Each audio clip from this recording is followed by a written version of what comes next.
ಎಲ್ಲರಿಗೂ ನಮಸ್ಕಾರ ಸ್ನೇಹಿತರೆ. ಮಕರ ರಾಶಿಯವರಿಗೆ ದೇವರು ಕೊಟ್ಟಿರುವಂತಹ ವಿಶೇಷವಾದಂತಹ 5 ವರಗಳು ಯಾವುವು? ಆ ವರವನ್ನು ನೀವು ಹೇಗೆ ಸದುಪಯೋಗವನ್ನು ಪಡಿಸಿಕೊಳ್ಳಬೇಕು?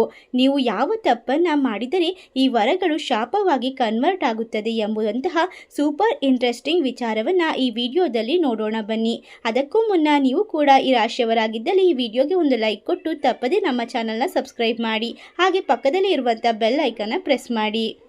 ಶ್ರೀ ಅಷ್ಟಮಂಗಳ ಜ್ಯೋತಿಷ್ಯ ಪೀಠ ಪಂಡಿತ್ ಶ್ರೀ ಸುದರ್ಶನ್ ಜೋಶಿ. ನಿಮ್ಮ ಜೀವನದ ಸಮಸ್ಯೆಗಳಾದ ವಿದ್ಯಾಭ್ಯಾಸದಲ್ಲಿ ತೊಂದರೆ, ಆರೋಗ್ಯ ಸಮಸ್ಯೆ, ಹಣಕಾಸಿನಲ್ಲಿ ತೊಂದರೆ, ಅತ್ತೆ ಸೊಸೆ ಕಿರಿಕಿರಿ, ಶತ್ರುನಾಶ, ಪ್ರೀತಿಯಲ್ಲಿ ನಂಬಿ ಮೋಸ, ಮಾಟ ಮಂತ್ರದಲ್ಲಿ ತೊಂದರೆ, ಸ್ತ್ರೀ ಪುರುಷ ವಶೀಕರಣ, ಕೋರ್ಟ್ ಕೇಸ್, ಇನ್ನು ನಿಮ್ಮ ಜೀವನದ ಅನೇಕ ಗುಪ್ತ ಸಮಸ್ಯೆಗಳಿಗೆ ಎಲ್ಲಿದೆ ಶಾಶ್ವತ ಪರಿಹಾರ? ಕೇವಲ ಒಂದೇ ದಿನದಲ್ಲಿ ಪರಿಹಾರ ಶತಸಿದ್ಧ. ಈಗಲೇ ಕರೆ ಮಾಡಿ. Mobile number 9591430662. ಮಕರ ರಾಶಿ ರಾಶಿ ಚಕ್ರದಲ್ಲಿ 10ನೇ ರಾಶಿಯಾಗಿರುತ್ತದೆ. ಮಕರ ರಾಶಿಯ ಅಧಿಪತಿ ನ್ಯಾಯಾಧೀಶ ದಂಡನಾಯಕ ಶನಿದೇವ. ಈ ರಾಶಿಯಲ್ಲಿ ಮಂಗಳ ಗ್ರಹ ಉಚ್ಚ ಸ್ಥಾನದಲ್ಲಿರುತ್ತದೆ. ಗುರುಗ್ರಹ ನೀಚ ಸ್ಥಾನವನ್ನು ಪಡೆಯುತ್ತಾರೆ. ಶುಕ್ರ ಯೋಗಕಾರಕ ಗ್ರಹ, ಆದರೆ ಬುಧನಿಂದ ನಿಮ್ಮ ಭಾಗ್ಯಾಧಿಪತಿ ಗ್ರಹವಾಗಿರುತ್ತದೆ. ಈ ಮಕರ ರಾಶಿಯಲ್ಲಿರುವಂತಹ ವ್ಯಕ್ತಿಗಳಿಗೆ ದೇವರು ಕೊಟ್ಟಿರುವಂತಹ 5 ವರಗಳು, ಆ ವರಗಳು ಯಾವ ಗ್ರಹ ನಕ್ಷತ್ರಗಳು ಕೊಟ್ಟಿಲ್ಲ. ನಿಮಗೆ ಈ ವರವನ್ನ ವರದಾನವಾಗಿ ದೇವರು ಕರುಣಿಸಿದ್ದಾನೆ. ಸಾಕ್ಷಾತ್ ದೇವರ ಕೃಪೆಗೆ ನೀವು ಪಾತ್ರರಾಗಿರುವುದರಿಂದ ಮಕರ ರಾಶಿಯಲ್ಲಿ ಹುಟ್ಟಿರುವಂತಹ ಪ್ರತಿಯೊಬ್ಬರಿಗೂ ಕೂಡ, ಇನ್ ಕೇಸ್ ನೀವು ಶ್ರೀಮಂತ ಕುಟುಂಬದಲ್ಲೇ ಹುಟ್ಟಿರಲಿ ಅಥವಾ ಬಡ ಕುಟುಂಬದಲ್ಲಿಯೇ ಜನಿಸಿರಲಿ, ನಿಮಗೆ ಯಾವುದೇ ಭೇದ ಭಾವ ಮಾಡುವುದಿಲ್ಲ. ಭಗವಂತ ಎಲ್ಲರಿಗೂ ಕೂಡ ಸರಿಸಮಾನವಾದಂತಹ ವರವನ್ನು ಕರುಣಿಸಿದ್ದಾರೆ. ಮೊದಲನೆಯ ವರ ಏನೆಂದರೆ, ಮೊದಲನೆಯ ವರ ಈ ರಾಶಿಯಲ್ಲಿರುವಂತಹ ವ್ಯಕ್ತಿಗಳಿಗೆ ಸಿಕ್ಕಿರುವಂತಹ ಅದ್ಭುತವಾದ ಎಂದು ಹೇಳಬಹುದು. ಅದೇ ದೀರ್ಘಾಯುಷ್ಯ. ಹೌದು, ನಿಮಗೆ ದೀರ್ಘಾಯುಷ್ಯ ಇರುತ್ತದೆ. ಈ ರಾಶಿಯಲ್ಲಿರುವಂತಹ ವ್ಯಕ್ತಿಗಳು ಭಗವಂತ ನಿಮಗೆ ದೀರ್ಘಾಯುಷ್ಯವನ್ನು ಕರುಣಿಸಿದ್ದಾರೆ. ನಿಮ್ಮ ಆಯಸ್ಸು 60+ ಆದರೂ ಕೂಡ ಕಂಟಿನ್ಯೂ ಆಗ್ತಾ ಹೋಗುತ್ತೆ. ಅಂದರೆ ಸುಮಾರು 60 ವರ್ಷ ಆದರೂ ಕೂಡ ನಿಮ್ಮ ಆಯಸ್ಸು ಚೆನ್ನಾಗಿರುತ್ತೆ. ಬೇರೆ ರಾಶಿಯಲ್ಲಿ ಹುಟ್ಟಿದಂತಹ ವ್ಯಕ್ತಿಗಳು 40 ವರ್ಷ 45 ವರ್ಷಕ್ಕೆ ಜೀವನದಲ್ಲಿ ಜಿಗುಪ್ಸೆಯನ್ನು ಹೊಂದುತ್ತಾರೆ. 60 ವರ್ಷದ ವರೆಗೂ ಬದುಕುವ ಆಸೆಯನ್ನು ಕಳೆದುಕೊಂಡಿರ್ತಾರೆ. ಆದರೆ ಮಕರ ರಾಶಿಯವರು 60 ವರ್ಷ ಆದ್ಮೇಲೂ ಕೂಡ ದೇಹದಲ್ಲಿ ಎನರ್ಜಿ ಶಕ್ತಿ ಡಬಲ್ ಆಗ್ತಾ ಹೋಗುತ್ತೆ. ನಿಮ್ಮ ದೇಹದಲ್ಲಿ ಸಾಕಷ್ಟು ಪಾಸಿಟಿವ್ ಬಯಾಲಜಿಕಲ್ ಚೇಂಜಸ್ ಅನ್ನ ಕಾಣಬಹುದು. ಹೌದು, ಇದರಿಂದಾಗಿ ಮಕರ ರಾಶಿಯವರು ಆಯುಷು ಆರೋಗ್ಯ ತುಂಬಾ ಚೆನ್ನಾಗಿರುತ್ತೆ. ನಿಮಗೆ ವಯಸ್ಸಾದ ಮೇಲೆ ಹೆಚ್ಚಿನ ಯಶಸ್ಸು ಸಿಗುತ್ತೆ ಅಂತಾನೆ ಹೇಳಬಹುದು. ನಿಮ್ಮ ರಾಶಿಯಲ್ಲಿರುವಂತಹ ವ್ಯಕ್ತಿಗಳಿಗೆ ಎಲ್ಲರಿಗೂ, ಅಂದ್ರೆ ನಿಮ್ಮ ಕುಟುಂಬದವರಿಗೆ, ನಿಮ್ಮ ಸ್ನೇಹಿತರಿಗೆ, ನಿಮ್ಮ ಮಕ್ಕಳಿಗೆ ನೀವು ಒಳ್ಳೆಯ ಆಸ್ತಿಯನ್ನ ದುಡ್ಡನ್ನ ದುಡಿದು ಕೊಡ್ತೀರಾ. ಒಳ್ಳೆಯ ಆಸ್ತಿಯನ್ನ ಸಂಪಾದನೆ ಮಾಡ್ತೀರಾ. ಅವರಿಗೆ ಕೊಡುವುದರಿಂದ ನಿಮ್ಮ ಮನಸ್ಸು ಬಹಳ ಸಂತೃಪ್ತ ಭಾವನೆಯಿಂದ ಕೂಡಿರುತ್ತದೆ ಹಾಗೂ ಪ್ರಫುಲ್ಲವಾಗಿರುತ್ತದೆ. ತುಂಬಾ ಪಾಸಿಟಿವ್ ಆಗಿ ಇರ್ತೀರಾ ನೀವು ಜೀವನದಲ್ಲಿ. ನಿಮ್ಮಲ್ಲಿ ಕಾಣಬಹುದಾದಂತಹ ಸಂತೃಪ್ತ ಭಾವನೆಯಿಂದ ನಿಮ್ಮ ಆಯಸ್ಸು ಮತ್ತು ಆರೋಗ್ಯದಲ್ಲಿ ವೃದ್ಧಿಯನ್ನ ಕಾಣ್ತಾ ಹೋಗ್ತೀರಾ. ರಾಹು ಹಾಗೂ ಕೇತು ನಿಮ್ಮ ಜೀವನದಲ್ಲಿ ಹೆಚ್ಚಿನ ತೊಂದರೆಗಳನ್ನ ಕೊಡುವುದಿಲ್ಲ. ಏಕೆಂದರೆ ರಾಹು ಗ್ರಹವು ಶನಿದೇವನ ಆದೇಶವನ್ನ ಪಾಲಿಸುತ್ತದೆ. ಇದರಿಂದಾಗಿ ಮಂಗಳ ಗ್ರಹ ಕೂಡ ನಿಮ್ಮ ಕೇತು ಗ್ರಹವನ್ನು ಕಂಟ್ರೋಲ್ ಮಾಡುವುದರಿಂದ ನಿಮಗೆ ಕೇತುಗಳು ಹೆಚ್ಚಿನ ಸಮಸ್ಯೆಯನ್ನು ಕೊಡುವುದಿಲ್ಲ. ಏಕೆಂದರೆ ರಾಹು ಗ್ರಹವನ್ನ ಶನಿದೇವ ಕಂಟ್ರೋಲ್ ಮಾಡ್ತಿರ್ತಾರೆ. ಸಾಕ್ಷಾತ್ ಶನಿದೇವನ ನಿಮ್ಮ ರಾಶಿ ಚಕ್ರದಲ್ಲಿ ಇರುವುದರಿಂದ, ಅಧಿಪತಿಯಾಗಿರುವುದರಿಂದ ರಾಹು ಗ್ರಹದಿಂದ ಅಷ್ಟೊಂದು ಸಮಸ್ಯೆಗಳು ನಿಮಗೆ ಉಂಟಾಗುವುದಿಲ್ಲ. ಮಂಗಳ ಗ್ರಹ ನಿಮ್ಮ ರಾಶಿಯಲ್ಲಿ ಉಚ್ಚ ಸ್ಥಾನದಲ್ಲಿರ್ತಾನೆ. ನಿಮಗೆ ಸಿಕ್ಕಿರುವಂತಹ ಈ ವರವನ್ನ ಒಳ್ಳೆಯ ರೀತಿಯಲ್ಲಿ ಸದುಪಯೋಗವನ್ನ ಪಡಿಸಿಕೊಳ್ಳಬೇಕಾಗುತ್ತೆ. ನೀವು ಅದನ್ನ ಬಿಟ್ಟು ಮಿಸ್ಯೂಸ್ ಮಾಡ್ಕೊಳ್ಬಾರ್ದು. ಅಂದ್ರೆ ನನಗೆ ದೀರ್ಘಾಯುಷ್ಯ ಇದೆ ಅಂತ ಸೋಮಾರಿತನವನ್ನ ತೋರಿಸಬಾರ್ದು. ಸೋಮಾರಿತನವನ್ನ ಬಿಟ್ಟು, ಆಲಸ್ಯವನ್ನ ಬಿಟ್ಟು ಕೆಲಸವನ್ನ ಮಾಡುವುದರಿಂದ ನಿಮ್ಮ ಆರೋಗ್ಯದಲ್ಲಿ ವೃದ್ಧಿಯನ್ನ ಕಾಣಬಹುದು. ನಿಮಗೆ ಯಾವುದೇ ರೀತಿಯ ಆರೋಗ್ಯ ಸಮಸ್ಯೆಗಳು ಬಂದರೂ ಕೂಡ ಸುಲಭವಾಗಿ ಪರಿಹಾರ ಆಗುತ್ತೆ. ಸುಲಭವಾಗಿ ನಿಮಗೆ ಟ್ರೀಟ್ಮೆಂಟ್ ಸಿಗ್ತಾ ಹೋಗುತ್ತೆ. ಆ ಟ್ರೀಟ್ಮೆಂಟ್ ಇಂದ ನಿಮಗೆ ಅನಾರೋಗ್ಯದಲ್ಲಿ ಯಾವುದೇ ರೀತಿಯ ತೊಂದರೆಗಳಿದ್ರೂ ಸರಿ ಹೋಗುತ್ತೆ. ಇನ್ನು ನಿಮಗೆ ಸಿಕ್ಕಿರುವಂತಹ ವರದಿಂದ ಸುಮ್ಮನೆ ಕುಳಿತುಕೊಳ್ಳುವ ಹಾಗಿಲ್ಲ. ಹಾರ್ಡ್ ವರ್ಕ್ ಮಾಡಬೇಕು, ತುಂಬಾನೇ ಆಕ್ಟಿವ್ ಆಗಿರಬೇಕು. ಆರೋಗ್ಯ ಮತ್ತೆ ಆಯುಷ್ಯವನ್ನ ನೀವು ಚೆನ್ನಾಗಿರುತ್ತೆ ಅಂತಾನೆ ಹೇಳಬಹುದು. ಇನ್ನು ಈ ರಾಶಿಯಲ್ಲಿರುವಂತಹ ವ್ಯಕ್ತಿಗಳಿಗೆ ಮುಂದಿನ ವರ ಏನಪ್ಪಾ ಅಂತ, ನಿಮಗೆ ಸಿಕ್ಕಿರುವಂತಹ ಎರಡನೇ ವರ, ನೀವು ಯಾರ ಮುಂದೆನೂ ತಲೆ ತಗ್ಗಿಸಲ್ಲ. ನೀವು ಬಹಳ ಶಕ್ತಿವಂತರಾಗಿರ್ತೀರಾ. ನೀವು ಹುಟ್ಟಿನಿಂದಲೇ ಶಕ್ತಿವಂತರು ಎಂದು ಹೇಳಬಹುದು. ನಿಮ್ಮ ಯೋಗಕಾರಕ ಗುರು ಶುಕ್ರ ಹಾಗೂ ಶನಿ ಗ್ರಹವು ನಿಮ್ಮ ಯೋಗಕಾರಕ ಗ್ರಹವಾಗಿದ್ದರಿಂದ ನೀವು ಬಹಳ ಬುದ್ಧಿವಂತರಾಗಿರ್ತೀರಾ ಮತ್ತು ವಿನಮ್ರವಾಗಿ ನಡ್ಕೊಳ್ತೀರಾ. ನೀವು ತುಂಬ ಶಾಂತ ಸ್ವಭಾವದವರಾಗಿರ್ತೀರಾ. ಆ ರೀತಿ ನಿಮ್ಮ ಮುಖಭಾವನೆ ಇರುತ್ತೆ. ಅದೇ ರೀತಿ ಬಿಹೇವಿಯರ್ ಸಹ ಇರುತ್ತೆ. ಆದರೆ ಯಾರಾದರೂ ನಿಮ್ಮ ಮುಂದೆ ಅವರ ಶಕ್ತಿಯನ್ನು ಪ್ರದರ್ಶನ ಮಾಡಿದಾಗ ನಿಮ್ಮನ್ನು ಅವಮಾನ ಮಾಡಿದರೆ ಆಗ ನಿಮ್ಮಲ್ಲಿ ಇರುವಂತಹ ಶಕ್ತಿ, ಆ ತಾಕತ್ತು, ಆ ಎನರ್ಜಿ ಎಲ್ಲವೂ ಕೂಡ ಆಕ್ಟಿವೇಟ್ ಆಗ್ತಾ ಹೋಗುತ್ತೆ.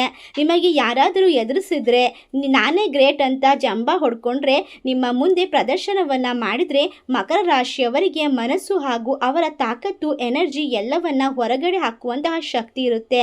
ಅಷ್ಟೇ ಅಲ್ಲದೆ ಅವರು ಎಲ್ಲರ ಮುಂದೆನ ಅವರ ಶಕ್ತಿನ ತೋರಿಸ್ಕೊಳ್ತಾರೆ. ಅದೇ ರೀತಿ ನಿಮಗೆ ಹಾಗೆ ಮಾಡ್ತೀನಿ ಹೀಗೆ ಮಾಡ್ತೀನಿ ಅಂತ ಭಯಪಡಿಸುವಂತಹ ವ್ಯಕ್ತಿಗಳಿದ್ರೆ ನೀವು ಯಾವುದಕ್ಕೂ ತಲೆ ಕೆಡಿಸ್ಕೊಳ್ಳೋದಿಲ್ಲ. ನೀವು ಅವರನ್ನು ಎದುರಿಸಿ ಅವರನ್ನೇ ನಿಮ್ಮ ಇರುವಂತಹ ಜಾಗದಿಂದ ಓಡಿಸ್ಬಿಡ್ತೀರಾ. ಅಷ್ಟು ಪವರ್ಫುಲ್ ಆದಂತಹ ಶಕ್ತಿ ಮಕರ ರಾಶಿಯವರಿಗೆ ಇರುತ್ತೆ. ಅದೇ ರೀತಿ ಮಕರ ರಾಶಿಯವರು ಯಾವುದಕ್ಕೂ ಕೂಡ ಹೆದರೋದಿಲ್ಲ. ಏಕೆ ಅಂದರೆ ಅವರು ಧೈರ್ಯವಂತರಾಗಿರ್ತಾರೆ. ನಿಮಿಷ ಟೈಮ್ ಕೂಡ ನಿಮಗೆ ಲೆಕ್ಕ ಹಾಕ್ತೀರಾ. ಅದೇ ರೀತಿಯಾಗಿ ನಿಮ್ಮ ಶಕ್ತಿ ತಾಕತ್ತನ್ನು ಪ್ರದರ್ಶನ ಮಾಡ್ತೀರಾ. ನೀವು ಯಾರಿಗೂ ಕೂಡ ಹೆದರುಕೊಳ್ಳೋದಿಲ್ಲ.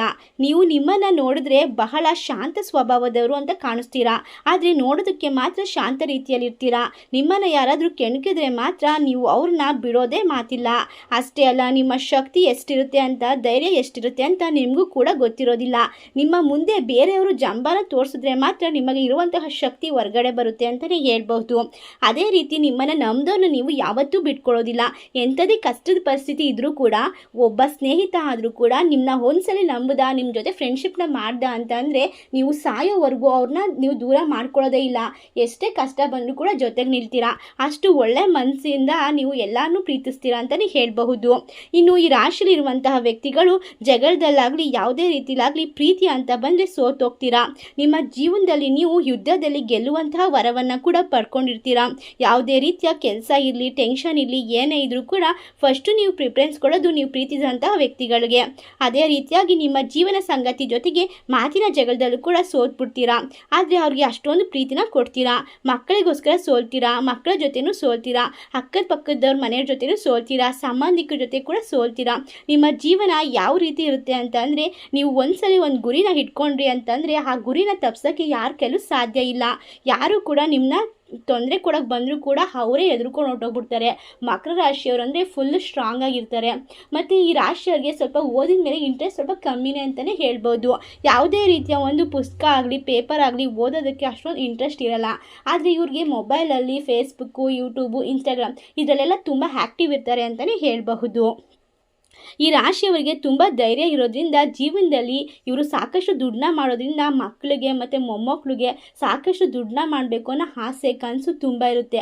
ಸ್ವಂತ ಮನೆ ಕಟ್ಟಬೇಕು, ಸ್ವಂತದವಾಗಿ ವಾಹನ ತೊಗೋಬೇಕು, ಆಮೇಲೆ ಯಾರು ಕೈ ಕಾಲು ಹಿಡಿಯೋಂಥ ವ್ಯಕ್ತಿಗಳಾಗೇ ಇರಲ್ಲ ಇವರು. ಇವ್ರಿಗೆ ಏನೇ ಬಂದರೂ ಸ್ಟ್ರೈಟ್ ಫಾರ್ವರ್ಡಾಗಿ ಮಾತಾಡ್ತಾರೆ. ಆದರೆ ಮುಖದಲ್ಲಿ ಮಾತ್ರ ಇವರು ಶಾಂತ ರೀತಿ ಇರ್ತಾರೆ. ಏನೂ ಗೊತ್ತಿಲ್ಲರೋ ಇನ್ನೋಸೆಂಟ್ ಥರ ಇರ್ತಾರೆ. ಆದರೆ ಇವರು ತುಂಬ ಪವರ್ಫುಲ್ ಆದಂತಹ ವ್ಯಕ್ತಿಗಳು.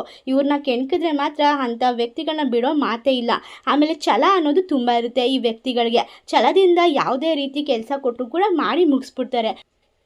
ಹಾಗೂ ಈ ರಾಶಿಯವರು ಕಾಮನ್ ಆಗಿದ್ರು ಕೂಡ ಯಾವುದಾದ್ರೂ ಒಂದು ಅಚೀವ್ಮೆಂಟ್ನ ಮಾಡಲೇಬೇಕು ಅಂತ ಮಹತ್ತರ ಒಂದು ಘಟ್ಟನ ತಲುಪಬೇಕು ಅಂತ ಅಂದ್ಕೊಂಡಿರ್ತಾರೆ.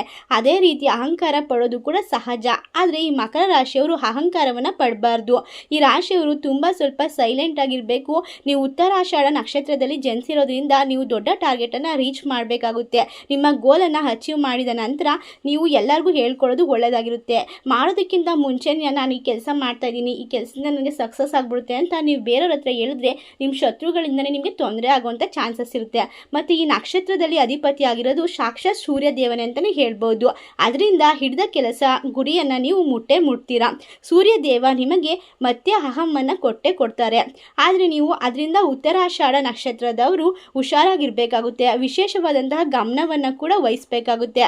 ಇದರ ಜೊತೆಗೆ ಶ್ರವಣ ನಕ್ಷತ್ರ, ಧನಿಷ್ಠ ನಕ್ಷತ್ರದವರು ಕೂಡ ಈ ಒಂದು ಜೀವನದಲ್ಲಿ ಉನ್ನತ ಗುರಿಯನ್ನು ತಲುಪಲು ಸಾಧ್ಯ ಆಗುತ್ತೆ.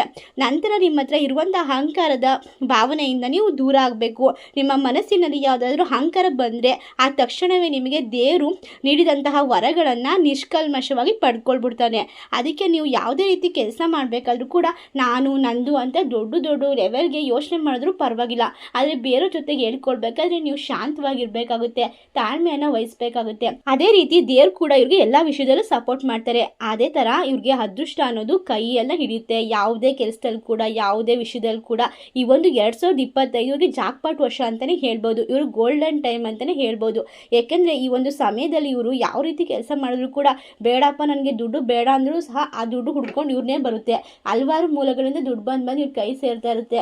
ಮತ್ತು ಇವರು ಬೇಗ ಶ್ರೀಮಂತಿಕೆನ ಅನುಭವಿಸ್ತಾರೆ. ಎಷ್ಟೇ ಕಷ್ಟಗಳಿದ್ರು ನೋವುಗಳಿದ್ರು ಇವರು ತಮ್ಮವ್ರಿಗೋಸ್ಕರ ಎಲ್ಲಾನು ಮರೆತು ನಗ್ನಾಗ್ತಾ ಬಾಳ್ತಾರೆ. ಮತ್ತು ಎಲ್ಲರೂ ನಗಿಸೋ ಅಂತ ಪ್ರಯತ್ನನ ಮಾಡ್ತಾ ಇರ್ತಾರೆ. ಇವ್ರಿಗೆ ಹಲವಾರು ರೀತಿಯ ದೇವರು ಇಷ್ಟೊಂದು ವರನೆಲ್ಲ ಕೊಟ್ಟು ಈ ರಾಶಿಯವರು ಆದಷ್ಟು ಬೇಗ ಕೋಟ್ಯಾಧಿಪತಿಗಳಾಗೋ ಥರ ವರನ ನೀಡಿದ್ದಾರೆ ಅಂತ ಹೇಳಿದ್ರೆ ತಪ್ಪಾಗಲ್ಲ. ಶನಿದೇವ ಯಾವ ರಾಶಿ ಮೇಲೆ ಇರ್ತಾನೋ ಆ ರಾಶಿಯವರಿಗೆ ಯಾವತ್ತೂ ಕೂಡ ಆರೋಗ್ಯ ಸಮಸ್ಯೆಗಳು ಬರಲ್ಲ. ಬಂದರೂ ಕೂಡ ಬೇಗ ವಾಸಿಯಾಗುತ್ತೆ, ಕಂಡೇ ಕಾಣ್ತಾರೆ. ಸ್ವಲ್ಪ ತಡ ಆದರೂ ಪರವಾಗಿಲ್ಲ, ಇವರು ಫಿಲಿಪ್ಸ್ ಥರ ಎದ್ದು ಬರ್ತಾರೆ ಅಂತಲೇ ಹೇಳ್ಬೋದು. ಇವರ ಗುರಿ ಉದ್ದೇಶ ಒಳ್ಳೆಯದೇ ಆಗಿರುತ್ತೆ. ಈ ಒಂದು ವಿಡಿಯೋ ನಿಮಗೆ ಇಷ್ಟ ಆಗಿದ್ರೆ ನಿಮ್ಮ ಫ್ರೆಂಡ್ಸ್ ಆ್ಯಂಡ್ ಫ್ಯಾಮಿಲಿಗೆ ಶೇರ್ ಮಾಡಿ.